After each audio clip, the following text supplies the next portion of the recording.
ఉన్నప్పుడు మళ్ళీ ఎప్పుడు 500 రూపాయలు ఇచ్చారు సన్నలు వాడిచ్చి బాబాయ్ గారు చుట్టుకుంటూ రాసుకుంటే కాబట్టి 500 ఇచ్చారు. మా నాగరాజు గారి మార్గం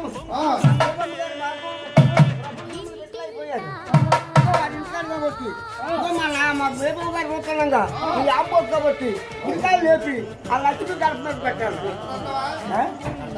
నేను చెప్పిన ప్రకారంగా పెట్టినా బేబం గారు చెప్పుకున్నారు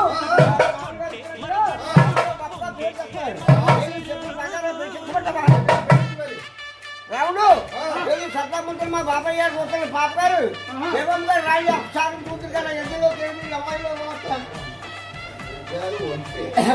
బాబాయ్ గారు